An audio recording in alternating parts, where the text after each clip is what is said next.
Assalamualaikum warahmatullahi wabarakatuh. Alhamdulillahi rabbil alamin. Wa bi nasta'inu ala umuri dunya wa din. Asyhadu an la ilaha illallahul khaliqul mubin. Wa asyhadu anna Muhammadan abduhu wa rasuluhu khataman nabiyyin. Allahumma sholli wa sallim ala sayyidina Muhammadin wa ala alihi wa sahbihi ajmain. Ayuhal hadirun, wafhamu ma qala Allah Ta'ala bil Qur'anil Karim. A'udzu billahi minasyaitonir rajim. Fa idza faragta fansab wa ila rabbika farghab. Hadirin jamaah Masjid Al-Jabar yang saya hormati, sudah lewat 12 hari raya Idul Fitri kemarin. Artinya sekian hari kita telah meninggalkan bulan Ramadan. Pertanyaannya,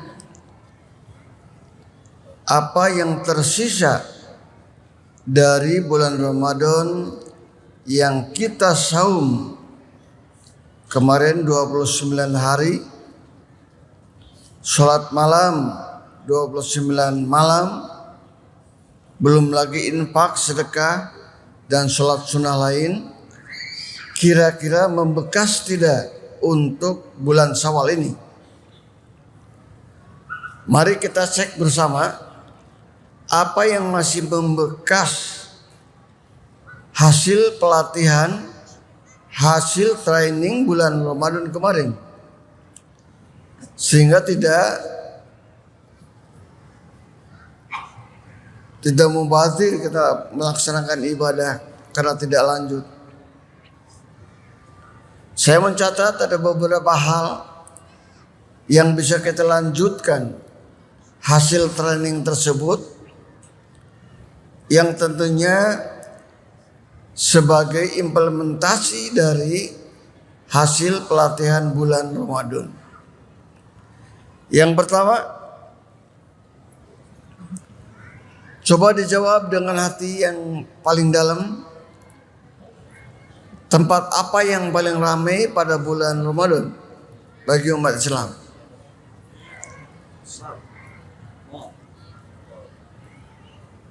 Pertama, masjid. Penuh tuh masjid. Biasanya sampai tanggal 15 atau diulang lagi tanggal 21, 23, 25, 27, 29. Yang kedua, mall. Kita gembira, masjid penuh pada bulan Ramadan. Bahkan pada awal-awal tarawih nggak muat ini masjid segede gini juga. Masjid yang samping di Dago itu meledak keluar halaman juga. Tapi itu berlaku paling 1 minggu. Setelah itu berkurang. Coba tengok sekarang di masjid-masjid biasa selain Masjid Al-Jabar mungkin ya. Apakah masjid itu masih penuh atau tidak? Belum tentu. Karena itulah saya ingin mengingatkan kembali, pekerjaan yang harus dilanjutkan pada bulan Syawal dan seterusnya adalah memakmurkan masjid. Memakmurkan masjid itu pekerjaan kita semua. Orang lain tidak usah ikut memakmurkan, karena terpilih orang yang memakmurkan masjid itu. Seperti kata Allah dalam surat At-Taubah ayat 18, Innama ya'mur masajidallah man amana billah wal yaumil akhir wa aqama shalat wa ataz zakat wa lam yasha illallah fa asa ulaika ayakunu minal muhtadin. Orang yang memakmurkan masjid itu ya ada syaratnya. Karena itu saya katakan tidak semua bisa. Yang pertama adalah yang beriman kepada Allah, jelas harus beriman kepada Allah. Kalau tidak beriman malah tidak boleh ada orang musyrik masuk masjid. Apalagi mengotori, ya. Tidak boleh. Kalau dalam Al-Quran ada disebutkan orang kafir itu najis, itulah disebutkan maksud najis itu adalah najis kalau dia masuk ke masjid. Jadi kalau ada tamu pada DKM Al-Jabar, kalau ada tamu dari luar, orang barat atau orang-orang non-Islam, cukup di depan saja, di halaman. Tidak boleh sampai masuk. Di beberapa masjid dunia, salah satu di Malaysia, itu tamu-tamu non-Islam yang mau ke masjid itu dibatasi kalau orang-orang tersebut bukan muslim. Cukup di luar dan dia ngintip dari kaca. Karena najis, innamal musyrikun najis. Orang musyrik itu najis. Yang kedua, harus tahu bahwa yang harus kita lakukan pada bulan Ramadan dan kemudian harus dilanjutkan pada bulan Syawal seterusnya adalah sikap jujur. Sikap jujur itu sudah barang mahal sekarang. Tetapi pada bulan Ramadan kita bisa jujur. Coba ketika kita saum pada bulan Ramadan, tengah hari gini ada yang ngopi gitu, ada yang ngerokok, ada yang bikin mie rebus, nggak ada. Walaupun anak istri kita nggak tahu kita di kantor makan apa, tidak, karena tidak jujur banget. Kalau sikap jujur itu ada pada diri kita, pada keluarga kita, bahkan pada negara kita, KPK tidak usah dibentuk, bubarkan aja. Tidak usah ada KPK, karena orang-orang sudah pada jujur. Nah, jujur itu bisa terhadap, artinya adalah dia tidak bohong, bicara yang benar dan dapat dipercaya, tidak ingkar janji, dan tidak suka menggunakan sumber daya untuk kepentingan pribadi. Sumber daya lain untuk kepentingan pribadi. Itu namanya jujur. Dan jujur itu, saya ingat kalau pada tahun 90-an, kalau mencari manajer itu orang yang cerdas, pinter, terampil. Nah sekarang di dunia internasional yang dipilih itu bukan itu lagi, tapi seorang manajer, seorang leader, seorang pemimpin itu yang jujur dan tanggung jawab. Dua, karena nggak mungkin diangkat jadi manajer kalau bodoh kan, nggak mungkin diangkat menjadi leader kalau dia tidak pintar. Dua itu, jujur dan tanggung jawab. Nah dua sikap ini kalau ada di negeri kita bukan main, akan menjadi negeri yang sangat makmur kita. Yang ketiga, berlaku sabar. Bulan Ramadan kita dilatih sabar mulai dari terbit fajar sampai terbenam matahari. Tidak buka.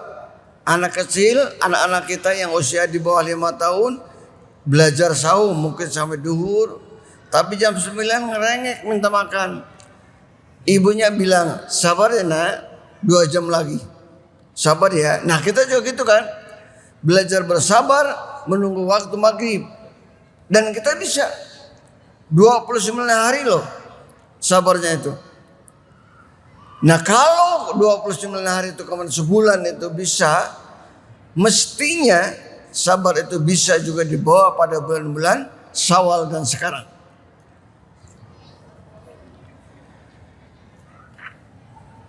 Kata Imam Al-Ghazali, ada 3 tingkatan sabar. Yang pertama, tingkatan yang paling rendah, yaitu sabar ketika kita menerima musibah. Ada orang meninggal, ibu kita, bapak kita, saudara kita, itu sabarnya tingkat rendah. Sing sabar ya Wak, sing sabar ya Pak, ya sabar ya Bu. Itu tingkat rendah aja. Tingkat menengahnya adalah sabar mentaati ajaran dari Allah Subhanahu wa taala. Bulan Ramadan kita sabar, tidak menahan diri, tidak buka. Itulah tingkatan yang kedua. Dan tingkatan yang tertinggi, sabar itu adalah sabar menghadapi maksiat. Sekarang itu kemaksiatan mata, telinga, mulut, badan, semua kelihatan, semua terasa, semua terdengar. Bahkan sudah masuk ke kamar-kamar kita. Karena itu diperlukan adalah sikap sabar. Ya. Dan yang keempat, tadi saum pada bulan Ramadan mendidik kita untuk bertanggung jawab. Nah, lakukan sekarang. Jangan sampai berbohong, bertanggung jawab. Sedikit aja, di sini banyak sekali unit-unit kegiatan. Mungkin ada ratusan orang yang kerja. Tukang nyepeng sepatu ya, yang megang sendal, itu perlu amanah itu. Itu perlu tanggung jawab. Dititipi oleh jamaah, titip ya Pak, siap. Jadi kalau kita sudah menerima tanggung jawab, kalau sendalnya hilang, itu harus diganti harusnya. Di beberapa masjid sudah gitu. Saya sekarang pakai sendalnya hilang, maka DKM harus mengganti sesuai dengan apa yang kita pakai. Paling tidak ketika pulang dia tidak nyekel. Mungkin diganti dengan sendal jepit. Disiapkan. Kalau kami di Dago, di Darul Hikam ada 20 atau sampai 50 sendal jepit yang disiapkan. Kalau ada yang hilang maka kita kasih. Itu praktis sekali. Praktis sekali. Jadi tentu saja kalau yang hilang motor, yang hilang mobil ada susah yang menggantinya. Jadi sekedar sendal mah bisalah. Dan nggak mungkin DKM mengganti motor hilang gitu ya. Atau barang-barang yang berharga lain. Tanggung jawab itu adalah melakukan tugas sesuai dengan SOP-nya. Tanggung jawab atas segala perbuatan yang telah dilakukan oleh kita. Bersedia menanggung risiko atas segala ucapan, perbuatan dan tingkah laku kita. Setiap perilaku kita dipertanggungjawabkan. Dalam hadis disebutkan kullukum ra'in wa kullukum mas'ulun an ra'iyatihi, ya, akan ditanya tentang kepentingan kita. Yang keempat, tidak bersikap dan bertindak yang tidak sesuai dengan martabat profesinya. Dan yang kelima, mengakui kesalahan jika memang salah. Kalau kita salah, langsung saja salah, minta maaf. Itu fair itu. Kemudian pendidikan yang kelima yang harus kita lanjutkan pada bulan Syawal sekarang adalah bersedekah. Kita pada bulan Ramadan karena diiming-imingi dengan pahala yang besar, maka selalu bersedekah. Nah, sekarang itu sedekah itu lanjutkan. Kalau ke masjid paling tidak bawa uang untuk canceling. Masjid ini besar, perlu biaya besar dan perlu didukung oleh jamaahnya. Jadi kalau jamaah ke sini lalu kemudian dia wudu, berapa liter air itu dia pakai? Berapa watt listrik itu? Jadi harusnya kita tahu diri, apalagi yang ikut mandi, apalagi ikut buang air besar itu, wah bisa berapa liter. Sekarang hargakan berapa liter itu harga air seliter itu. Ada kencering 2.000 atau teimbangnya, teimbang. Itu aja lah, kita membiayai oleh kita sendiri. Insya Allah nanti ini akan makmur karena masjid yang besar seperti ini akan makmur apabila mempunyai dana yang cukup. Ya. Saya berpuluh tahun ngurus masjid besar ya di Pustai, di Darul Fikr sekarang. Jadi tahu bagaimana seluk-beluk urusan masjid itu. Yang keenam, nah ini yang paling gampang, baca Quran. Pada bulan Ramadan kan disebut syahrul Quran, syahrul tilawah. Nah pada bulan sekarang ini lanjutkan membaca Quran walaupun 1-2 lembar tiap hari, tapi daim ya. Kemudian yang ke-8, yang ke-7 berkonsumsi yang halal dan sehat. Pada bulan Ramadan kita bisa makan yang bagus, bisa makan yang halal, yang sehat. Nah pada bulan sekarang pasti bisa. Ke-8 silaturahim. Nah sekarang lagi musim silaturahmi ini. Boleh selenggarakan halal bihalal segala macam. Sejauh itu adalah untuk menyambungkan tali rahim kita, tali kasih sayang kita. Dan yang terakhir, saling memaafkan. Itu yang penting ketika lebaran selesai. Sekali lagi, 9 macam itu adalah pekerjaan yang harus dilakukan setelah Ramadan. Makanya ada ayat yang tadi saya bacakan, fa idza faragta fansab. Apabila kamu telah selesai mengerjakan suatu pekerjaan, buat program yang lain, buat pekerjaan yang baru dan kerjakan ya dengan sebaik-baiknya. Saya kira itu. Barakallahu li wa lakum. Billahi taufiq wal hidayah. Wassalamualaikum warahmatullahi wabarakatuh.